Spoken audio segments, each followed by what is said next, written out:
Assalamualaikum warahmatullahi wabarakatuh. Alhamdulillah, alhamdulillahilladzi ja'ala ilma taharatil nufus wa nuratil basair wa hadiyan ilal jannah. Asyhadu an la ilaha illallah wahdahu la syarika lah wa asyhadu anna Muhammadan abduhu wa rasuluhu shahibul burhan. Allahumma sholli wa sallim ala rasulika karim Muhammad sallallahu alaihi wasallam wa ala alihi wa ashabihi wa man tabi'ahum bi ihsanin ila yaumiddin. Summa amma ba'du.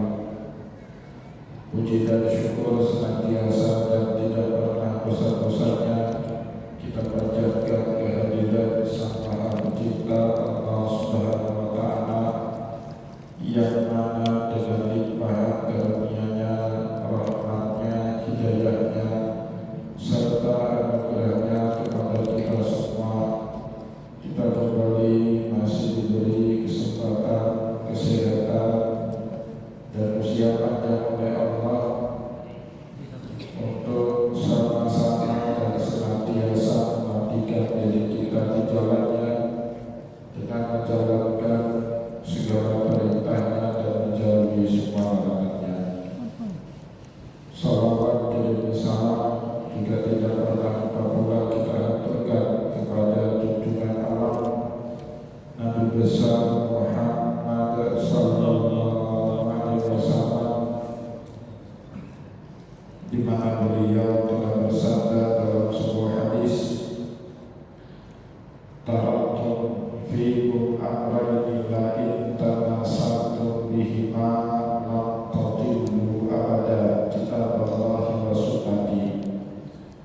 Telah aku tinggalkan kepada kalian dua pusaka yang jika kalian pedomani keduanya, niscaya kalian tidak akan pernah tersesat selama-lamanya. Al-Quran, kitabnya Allah, dan hadis sunnahnya Rasulullah sallallahu alaihi wasallam. Bapak Ibu kaum muslimin dan muslimat, jamaah sholat maghrib dan juga isya yang dimuliakan oleh Allah, mari pada kesempatan malam yang mulia ini sambil kembali kita niat iktikaf di rumah Allah, mari sama-sama kita kembali melanjutkan pengajian hadis kita dengan kitab Fathul Bari Bisyarh Sahih Bukhari karya Imam Ibnu Hajar Al-Asqalani rahimahullahu ta'ala. Dan insyaallah pada kesempatan malam ini kita kembali akan melanjutkan bacaan kita masih dengan kitab yang keempat, Kitabul Wudu, kitab yang membahas di dalamnya hadis-hadis tentang wudu. Bab ke-30, Babu Ghusli Rijlaini fi Na'laini wa la yamsahu 'ala na'laini. Bab di mana wajibnya kita membasuh kedua kaki pada saat duduk, meskipun saat kita basuh itu tetap menggunakan sandal, tapi yang wajibnya itu dibasuh, bukan disapu. Wala yamsahu 'ala na'laini, dan tidak cukup saat kita berduduk kita menyapu di atas kedua sandal kita yang kita gunakan pada saat berduduk. Bapak Ibu kaum muslimin dan muslimat, jamaah pengajian yang dimuliakan oleh Allah, di dalam bab ke-30 ini, sebagaimana juga yang sudah dua pertemuan yang lalu kita baca, dan insya Allah pada pertemuan kali ketiga ini kita akan berusaha menuntaskan penjelasan dari hadis nomor 166 di dalam bab ke-30 dan pada kitab yang ketiga atau pada kitab yang keempat, di mana hadis itu diriwayatkan oleh Ubay bin Jurayj radhiyallahu anhu. Beliau bertanya kepada sahabat Nabi Abdullah bin Umar, "Ya Aba Abdurrahman, wahai bapaknya Abdurrahman," atau panggilan maupun kunyah dari sahabat Nabi Abdullah bin Umar radhiyallahu anhu. Ibnu Jurayj bertanya kepada Abdullah bin Umar, "Ra'aituka tasna'u arba'at lam ara ahadan min ashabika yasna'uha." Aku melihat dan memperhatikan dirimu melakukan 4 perkara yang tidak pernah dilakukan oleh seorang pun dari sahabat Rasulullah yang lain. Qala wa ma hiya ya Bani Jurayj, maka Abdullah bin Umar bertanya, "Wa ma hiya, apa 4 perkara tersebut wahai Ibnu Jurayj?" Maka tabi'in yang bernama Ibnu Jurayj pun mengatakan 4 perkara yang hanya ia lihat dari Abdullah bin Umar. Qala ra'aituka la tamassu illa minal arkani illa yamanin.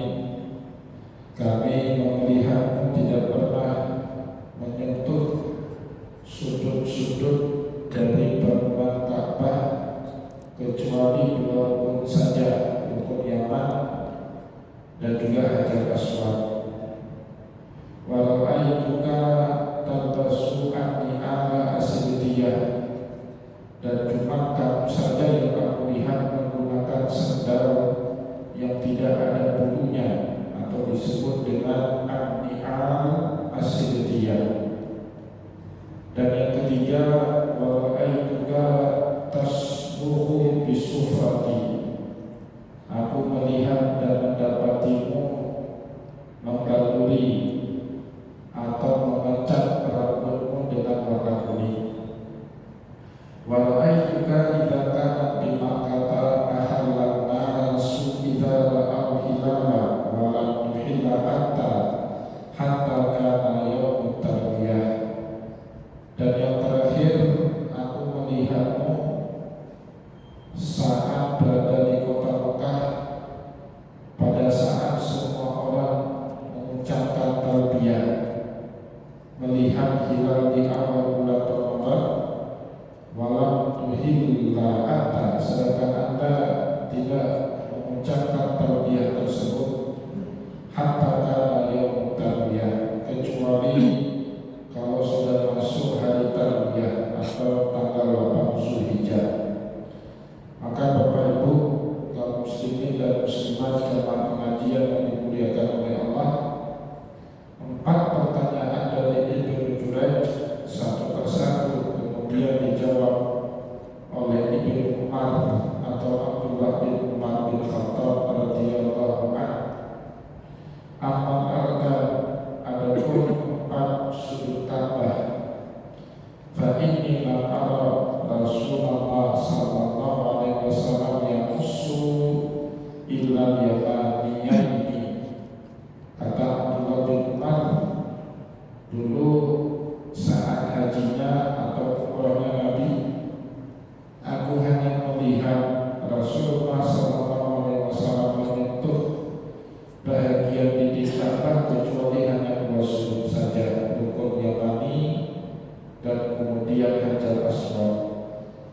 Wa ahmani ahlu as-sidiyah, adapun sendal yang tidak memiliki bulunya, ya, kulit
sya'run wa yatawaddau fiha.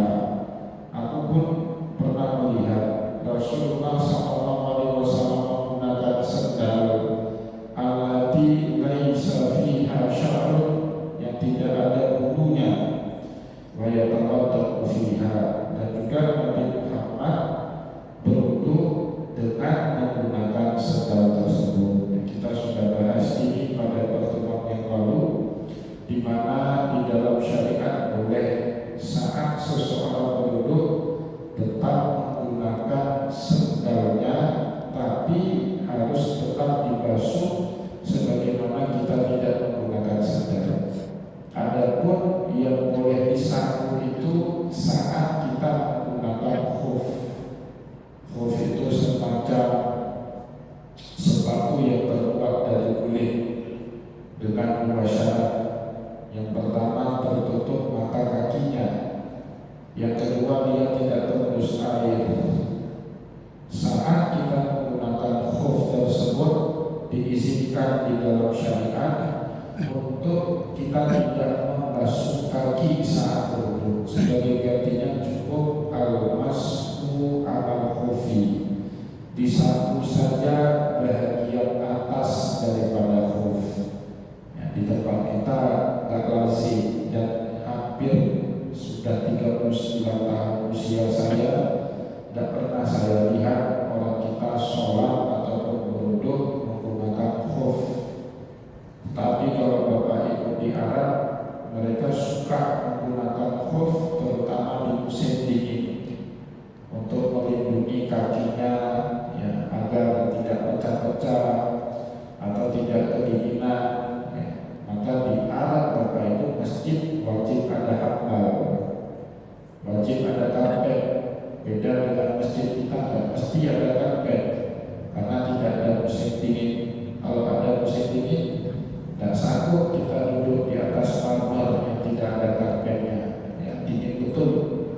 Nah, itulah yang menyebabkan orang Arab kalau sudah musim dingin di Arab manapun, tidak di Mesir, tidak di Yaman, tidak di Sudan, tidak di Maroko, tidak di Arab Saudi, pasti mereka menggunakan khuf. Kalau khuf ini sudah digunakan, maka punya kriteria dan tata cara berwudu yang berbeda seperti wudu pada umumnya. Nah, jadi boleh yang pertama, kaki tidak lagi dibasuh, tetapi disapu saja di atas khuf. Bagi yang mungkin menyapu di atas khuf itu boleh sehari semalam. Nah, kalau sudah lewat sehari semalam, dia harus copot khufnya, berwudu normal, kaki kembali dibasuh, pakai lagi khufnya.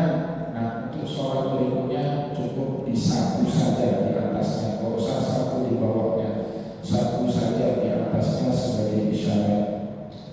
Kalau dia di dalam keadaan safar, boleh khuf ini dibasuh tanpa atau disapu tanpa dicopot-copot selama 3 hari 3 malam. Ketentuannya seperti itu. Ya, maka orang Arab biasanya menggunakan khuf tersebut pada saat di musim dingin, salah satunya untuk memudahkan mereka dalam berwudu. Nah, maka Bapak Ibu kaum muslimin dan muslimat, jemaah pengajian yang dimuliakan oleh Allah, pertanyaan kedua Ibnu Jurayj dijawab oleh Abdullah bin Umar. Inni ra'aitu Rasulullah sallallahu alaihi wasallam yalbasu na'la allati laisa fiha sya'run wa yatawaddau fiha. Saya dulu pernah melihat Rasulullah sallallahu alaihi wasallam menggunakan sendal, dan beliau berwudu dengan sendal tersebut, wa yatawaddau fiha, dengan tetap membasuh kedua kakinya sama seperti beliau basuh juga kedua sendalnya. Fa'ana uhibbu al-basaha. Begitu juga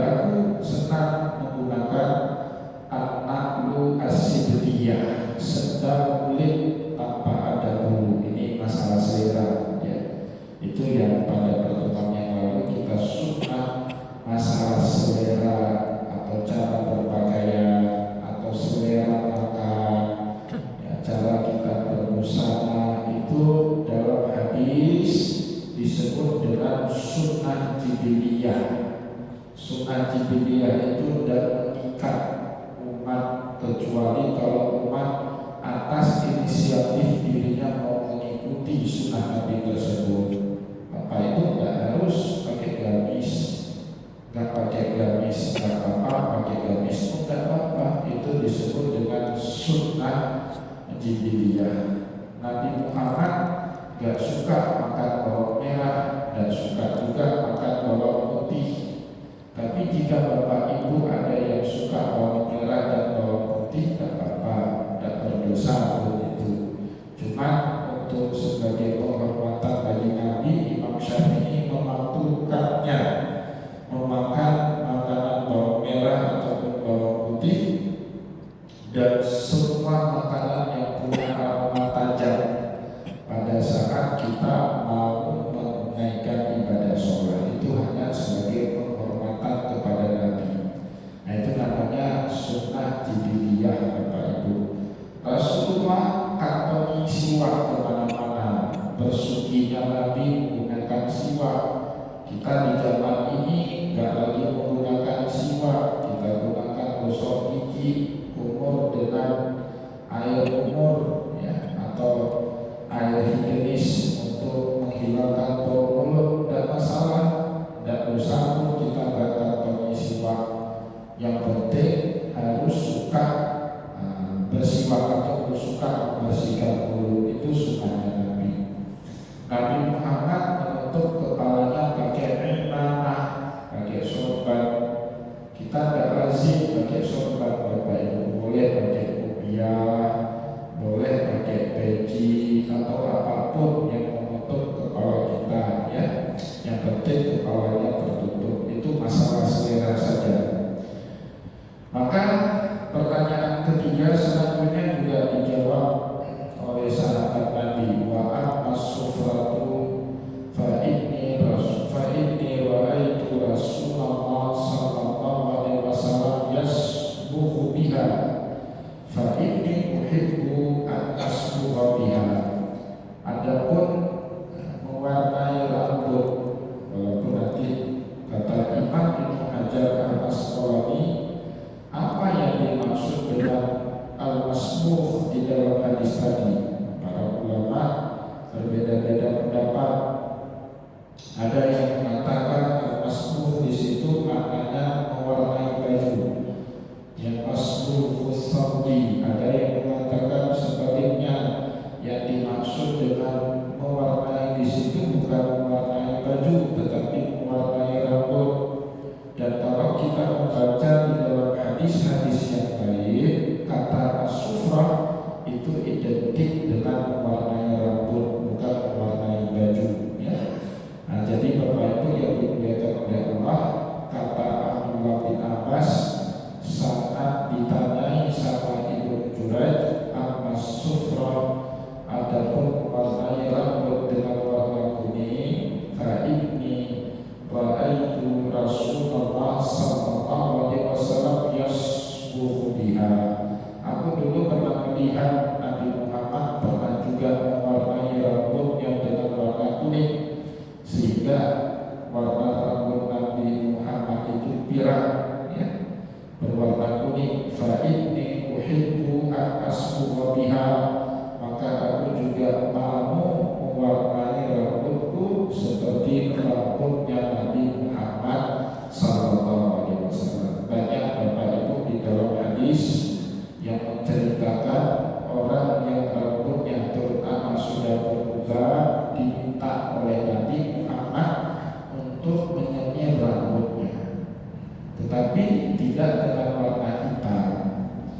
Jadi dalam hadis misalnya Bapak Ibu boleh baca di dalam Sahih Muslim, pernah setelah Rasulullah menaklukkan kota Mekah, akan Nabi sallallahu alaihi wasallam bi Abi Fahata yaumal fathi wa kana ra'suhu wa lihyatuhu kasurbani bayadhan. Setelah peristiwa Fathul Mekah, Nabi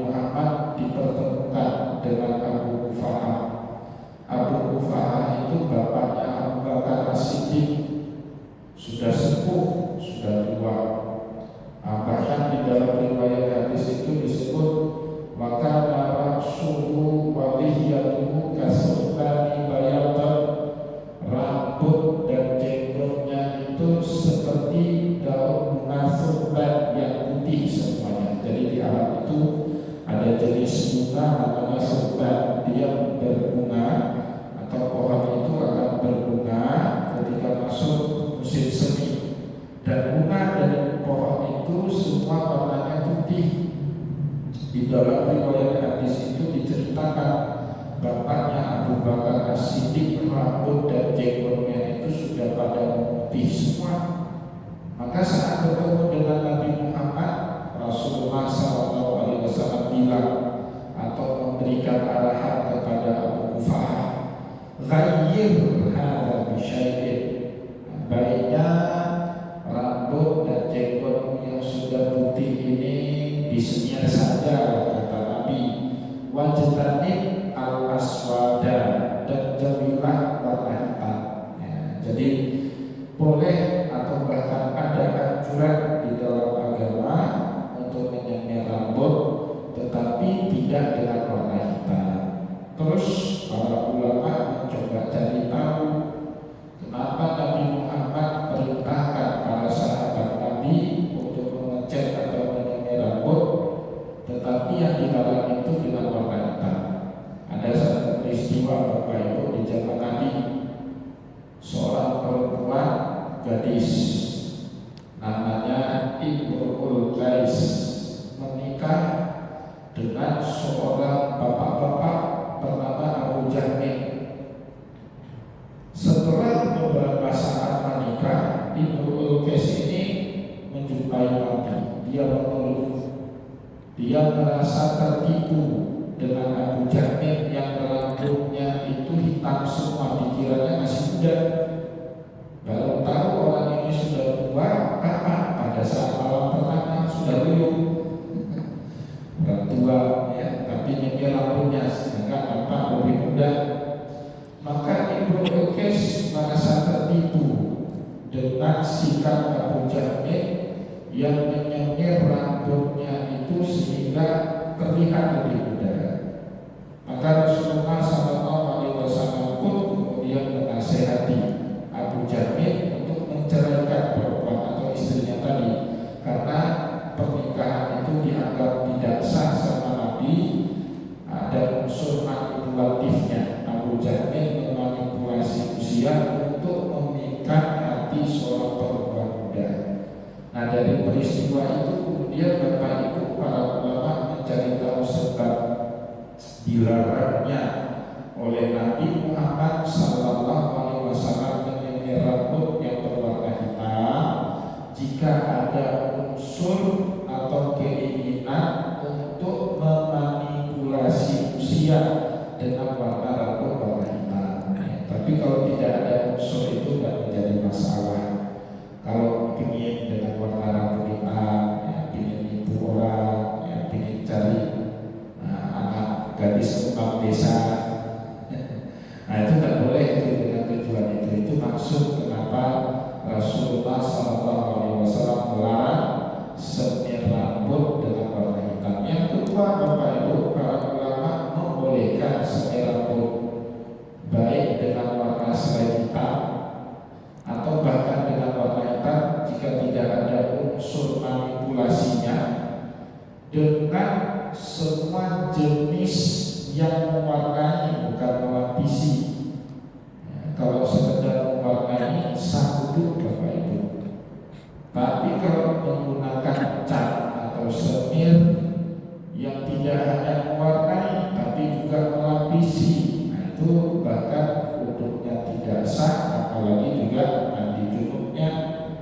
Maka seandainya bapak-bapak atau ibu-ibu kepingin nyemir rambut dengan warna kuning atau warna-warna yang lain, perhatikan bahan yang digunakan untuk menyemir rambut itu.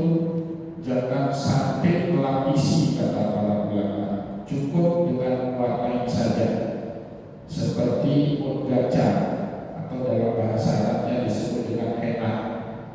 Nabi Muhammad dulu menyemir rambutnya, begitu juga para sahabat Nabi dengan menggunakan bahan yang terbuat dari henna, atau kita orang Aceh menyebutnya mood gajah. Itu tidak menjadi masalah karena dia sekedar mewarnai tapi tidak melapisi.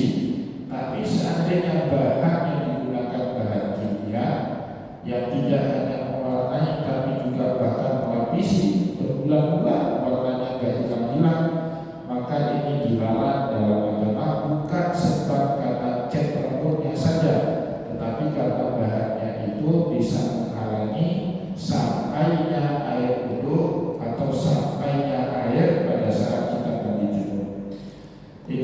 diriwayatkan dari Abdullah bin Umar radhiyallahu anhu yang ketiga.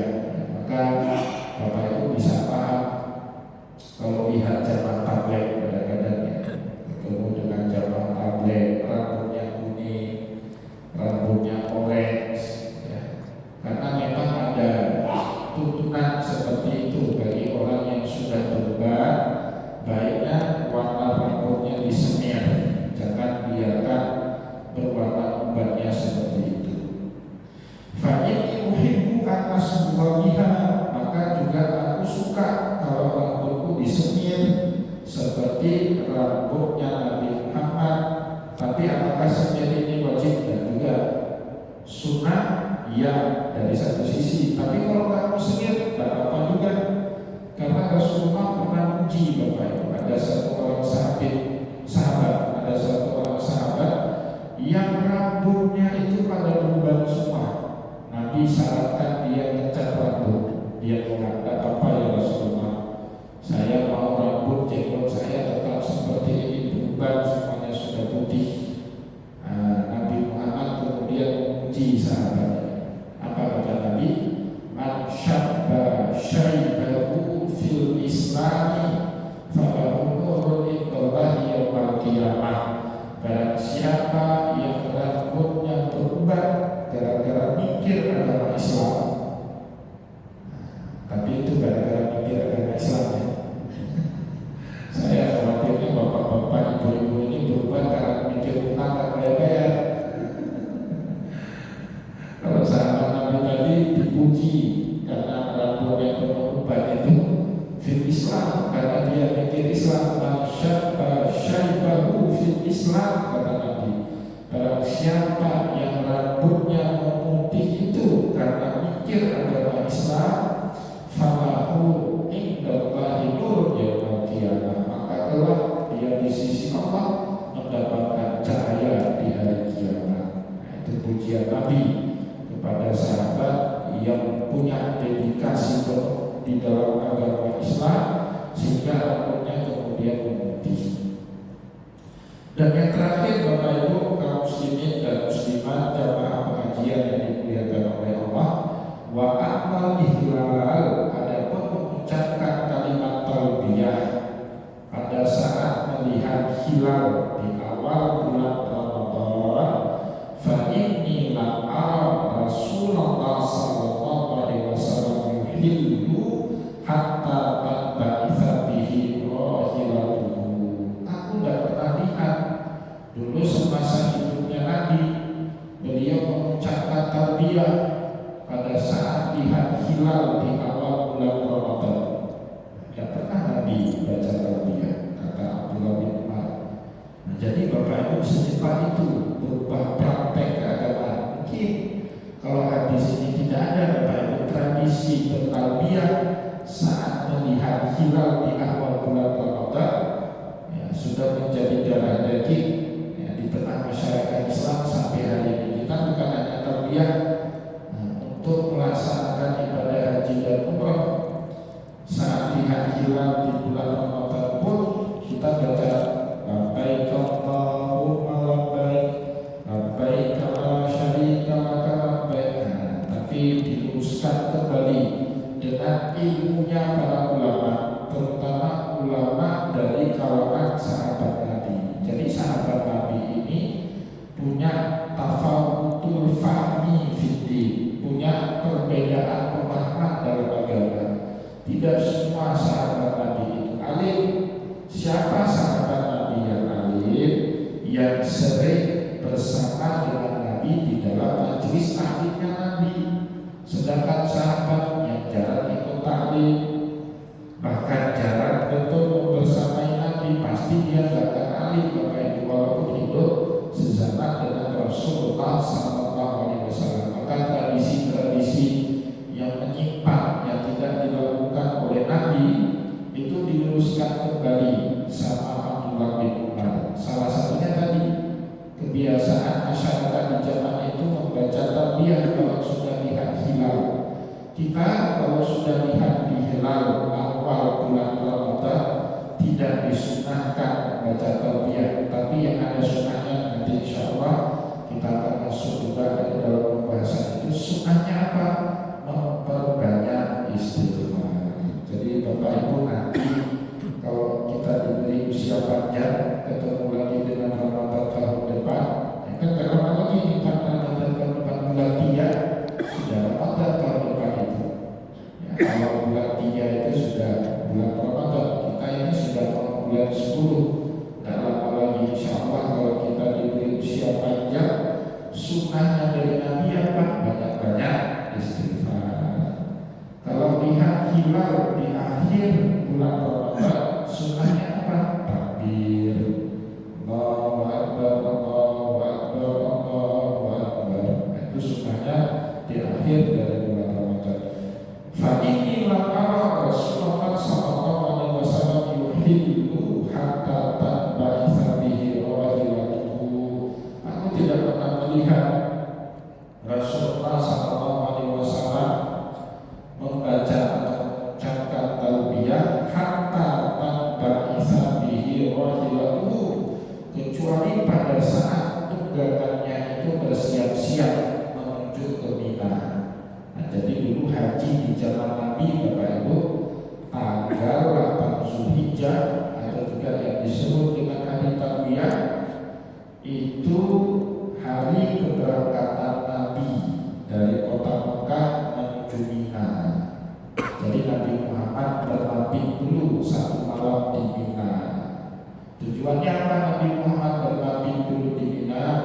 Untuk mempersiapkan bekal, makanan, minuman dibawa esok hari kepada Arafah. Jadi malam itu Nabi Muhammad bermabit di Mina. Mabit di Mina ini tidak termasuk rukun haji. Mabit Mina yang pertama, ya, sebelum wukuf di padang Arafah.